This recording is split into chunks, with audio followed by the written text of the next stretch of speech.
안녕하세요. 평생학교 시청자 여러분 반갑습니다. 여러분의 안전을 깨우는 남자 경기도 북부 소방재난본부 소방이 김찬수입니다. 오늘은 고령자, 장애가 있는 분, 독거노인 등 안전에 취약하신 분들께 매우 유용한 정보를 드리려고 합니다. 주변에 내 가족이나 지인들이 해당되는 분이 있다면 강의 주의 깊게 들어주시길 바랍니다. 예시를 한번 들어보겠습니다. 여기 80세 노인 A씨가 있습니다.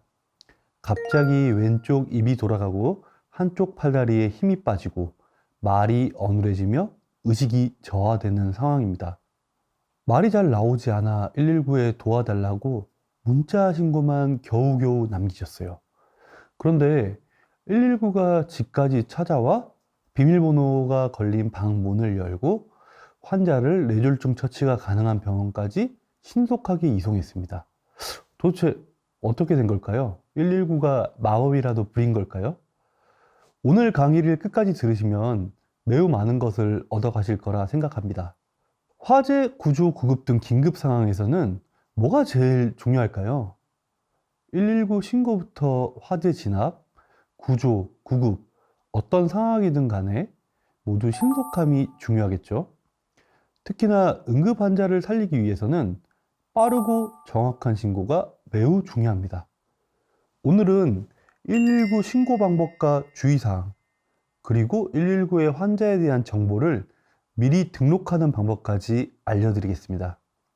119는 긴급 상황에서 생명과 안전을 지키기 위해 매우 중요한 수단입니다. 제대로 된 신고 방법과 주의사항을 알고 계시면 누군가의 생명을 구할 수 있습니다. 지금부터 함께 알아보겠습니다. 119로 신고 전화가 왔다고 가정해 보겠습니다. 거기 119죠? 지나가다가 봤는데 사람이 쓰러져 있더라고요. 위치가 여기 초행길이라서 잘 모르는데 위치 추적 안 되나요? 이런 신고는 어떤가요? 먼저 화재인지 구조가 필요한 상황인지 환자가 발생한 상황인지를 알려주세요. 그 다음은 사고가 발생한 또는 환자가 발생한 위치를 정확히 알려주셔야 합니다. 너무 당황해서 사고 위치가 생각나지 않는 경우가 많은데요. 위치가 정확하지 않다면 다른 곳으로 출동해 대응이 늦어져 상황이 악화되는 경우도 생길 수 있어요. 다음은 환자의 상태를 정확히 알려주셔야 합니다. 응급 상황 같은 경우 대략적인 상황과 주소를 확인하며 구급차가 출동하는데요. 구급차가 출동하면서도 계속 환자 상태를 파악하게 됩니다. 응급 환자가 발생한 경우에 지병은 있는지, 약은 뭘 드시는지, 구급차를 타고 출동 중인 대원이 전화로 질문을 드릴 텐데요. 많은 분들께서 좀 오해하시는 게 출동도 하지 않고 전화만 하면서 상황을 파악하지 않냐 이렇게 생각하시는 분도 계신데요. 출동하지 않고 환자 상태만 확인하는 구급대원은 없습니다. 실제로 출동 중이며 어떤 상황인지를 확인하고 환자에 맞는 적절한 장비를 챙기기 위해 환자 상태를 계속 파악합니다. 다음과 같이 예시를 하나 들어보겠습니다. 집에서 넘어졌는데 어지럽고 팽 도는 상황이다. 주소는 남양주시 몇 동 몇 호다. 환자가 넘어졌을 경우 출동하는 119 대원들은 머릿속에서 생각합니다. 이 환자가 단순히 미끄러워져서 넘어졌는지, 지병으로 인해서 어지러워 넘어진 건지, 또 다른 감춰진 응급 상황은 있는 건지 확인하기 위해 질문합니다. 환자분, 고혈압, 당뇨, 간염결핵, 천식 등 앓고 계신 질병이나 복용 중인 약 있으세요? 라고 물어본다면 자세하게 답변해 주세요. 간혹 내가 나이가 많아서 가지고 있는 질병 다 설명하려면 끝도 없어. 일단 와서 이야기해. 라고 이야기를 할 경우 환자를 접촉하고 환자가 설명하는 증상과 다르거나 다른 이유로 발생한 사고일 경우에는 다시 장비를 챙겨서 환자 곁으로 오고 그만큼 응급처치가 지연되고 이송도 지연됩니다. 신고자의 핸드폰 번호는 남지만 외부에서 대신 신고해 준 경우는 환자 접촉하기 위한 현관 비밀번호나 환자의 휴대전화 번호도 알려주면 더욱 도움이 됩니다. 화재, 구조, 구급 등 상황에서는 특히나 가급적 119 상황요원의 지시에 따라 전화를 끊지 않고 소방차 또는 구급차가 도착할 때까지 기다리는 것도 매우 중요합니다. 응급환자 발생 시 119 신고 방법 5단계로 다시 한번 정리하겠습니다. 1단계, 119에 전화해 화재인지 구조가 필요한 환자가 있는지 알릴 것. 2단계, 환자의 정확한 위치와 주소를 알릴 것. 3단계, 환자의 상태를 정확히 알려주기. 4단계, 환자의 나이, 지병, 복용하는 약을 알려주기. 5단계, 신고자의 예비 연락처를 알리고 전화를 끊지 않고 소방차 또는 구급차가 도착할 때까지 기다리기. 빠른 신고를 위한 팁도 알려드릴게요. 타지에 가 있을 때 내 지금 위치가 즉각 파악이 안 되는 경우가 있을 거예요. 인근 큰 건물의 상호나 고유 번호를 확인해주면 현장 인근으로 빠른 출동이 가능합니다. 여기서 말씀드린 고유 번호는 엘리베이터 고유 번호, 국가지점 번호, 고속도로 이정표, 전봇대 번호를 말씀드리는 겁니다. 엘리베이터, 에스컬레이터, 무빙워크, 휠체어 리프트 등에 부착된 고유 번호는 해당 승강기의 전화번호라고 할 수 있는 고유한 번호입니다. 이 번호를 이용하면 국가 승강기 정보센터에서 위치 정보 조회가 가능하고요. 이 7자리 번호를 불러주면 해당 주소가 나와서 신속한 출동이 가능합니다. 고속도로 이정 좌표는 고속도로 시점을 기준으로 200m마다 현재까지의 누적거리를 나타내는 표지판입니다. 고속도로 중앙분리대나 갓길에 있는 이정 좌표의 누적거리만 이야기하면 소방 차량이 훨씬 빠르고 정확하게 출동할 수 있습니다. 고속도로는 진입 시점과 나올 수 있는 시점이 정해져 있고 사고 발생 시 정체가 발생해 정확한 위치를 모르고 진입하면 도착까지 크게 시간이 소요될 수 있으니 반드시 참고해 주시기 바랍니다. 다음은 전봇대 번호도 유사합니다. 전봇대에는 위도, 경도, 세부 위치가 적힌 숫자가 있는데요. 전봇대에 적힌 번호를 119 신고 시 불러주면 신속하게 위치를 확인할 수 있습니다. 위치가 정확하다면 소방관들이 현장으로 이동하며 세부 상황을 추가로 확인하기 위해 전화를 드릴 거예요. 그 전화를 꼭 받아주시기 바랍니다.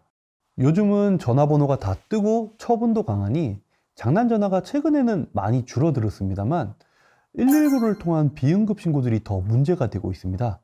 비응급 신고는 단순한 치통, 감기, 타박상, 설사 등 스스로 처치가 가능하거나 119 구급차가 필요 없는 경미한 증상임에도 119를 택시처럼 이용하는 경우를 말하는데요. 꼭 자제를 해주셔야 합니다. 보일러가 안 돌아가 추우니 집주인에게 연락해달라, 춥고 배고프다 등 어이없는 비응급 신고가 잇따르고 있습니다. 대부분 119 안전센터에는 한 대의 구급차가 있고 그 한 대가 그 지역의 안전을 책임집니다. 인근 지역의 구급차가 출동 중일 때는 그 지역으로 지원을 나가는데요. 비응급 출동으로 구급차가 자리를 비웠을 때 심정지나 뇌경색 같은 진짜 응급한 환자가 발생한다면 원거리에서 출동을 해 와야 하기 때문에 골든타임 확보가 쉽지가 않습니다. 현행 119 구조구급에 관한 법률 시행령 제20조에서는 단순 치통 환자, 지속적인 출혈이 없는 외상 환자, 검진 또는 입원 목적의 만성질환자들의 이송 요청 등 비응급 신고에 대해서는 구조구급 요청을 거절할 수 있다고 명시되어 있으나 신고만으로는 현장 상황을 완벽하게 파악할 수가 없어요.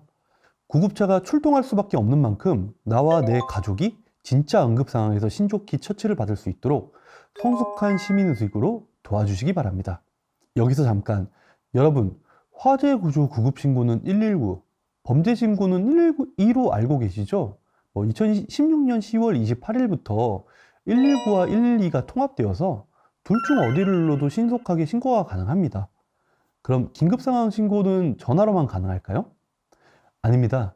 119 다매체 신고 서비스라는 것도 운영하고 있는데요. 기존 통화 방식 외에 문자, 영상통화 등을 활용해 말을 하지 못하거나 소리를 듣지 못하시는 분들이 119 신고를 쉽고 편리하게 도와주는 신고 방법도 있습니다. 첫 번째, 문자를 통한 신고 방법입니다. 음성통화가 곤란한 상황이거나 전화 불통 지역에서 119 신고 방법으로 친구에게 문자를 보내듯 신고 내용을 입력하고 119로 전송하기만 하면 별도의 절차 없이 119 신고가 완료됩니다. 둘째, 청각장애인들도 쉽게 신고할 수 있는 영상통화 방법들이 있습니다. 119를 누르고 영상통화를 걸면 현장의 모습을 소방에 바로 보여줄 수 있고, 대화가 어려운 상황에서 현장의 모습을 보여주며 신고할 수 있습니다.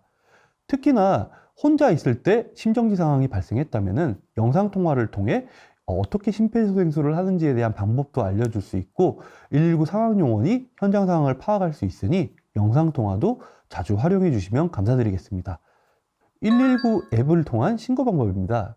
터치만으로도 빠르게 119에 신고할 수 있을 뿐만 아니라 정확한 위치 추적까지 가능하다는 장점이 있습니다. 마지막으로 119 안심콜 서비스입니다. 점차 가입률이 올라가고 있는 119 안심콜 서비스는 독거노인뿐만 아니라 장애인, 임산부 등 대한민국 누구나 가입할 수 있으며, 대상자의 주소, 연락처, 병역, 복용약물, 보호자 연락처뿐만 아니라 현관 출입구의 비밀번호까지 출동 중인 구급대원에게 전달되어 현장에서 빠른 응급처치가 가능합니다. 위급 상황 시 구급대원이 맞춤형 응급처치를 도와줄 수 있는 서비스입니다. 119 안심콜에 등록하면 보호자에게도 119 구급대 출동과 동시에 119 신고 접수 사실과 이송병원 정보가 문자 메시지로 자동 전송돼 빠르게 이동 사실을 알릴 수 있다는 장점도 있습니다. 서비스 사전 등록을 하려면 인터넷에 119 안전신고센터를 검색하거나 u119.nfa.go.kr 홈페이지에 접속해 안내에 따라 개인정보와 병력정보 등을 입력해 신청하면 됩니다. 물론 본인이 직접 가입하기 어려운 경우 보호자 등이 대리 등록할 수 있습니다. 여기서 주의할 점이 119 안심콜에 등록된 전화번호로 119에 신고하면 119 상황실 및 119 출동대가 사전 등록된 정보를 활용할 수 있습니다. 등록된 개인정보로만 편견을 가지고 응급처치가 진행되는 게 아닌지 걱정하시는 분이 계시다면, 이 정보는 긴급구조 활동상 참고 정보로 이 정보에 전적으로 의존하지 않고 출동하며 추가 정보들을 파악하게 되니, 혹시나 신고 후 의식을 잃거나 설명이 어려운 상황을 대비해 가입하는 보험으로 생각하시고 안심콜 서비스에 정보를 등록하시면 됩니다. 물론 무료 서비스입니다. 또한 병역, 주소, 전화번호, 그 외 개인정보들이 변경되었을 경우 본인 또는 대리인이 홈페이지를 통해 변경 등록해 주시면 더욱 정확한 정보로 출동할 수 있겠죠. 고령자 또는 독거노인에게 위급한 상황이 발생해서 출동했는데 환자에 대한 정보를 취득하기 어려운 경우가 많습니다. 여러분, 이 경우를 대비하여 119 안심콜 서비스에 꼭 등록해 주시고요. 오늘도 강의 잘 들어주셔서 감사합니다. 다음 강의 시간은 야외 활동이 많아지는 만큼 캠핑에 대한 안전수칙도 한번 준비해 봤습니다. 다음 강의 시간 때 뵙겠습니다. 감사합니다.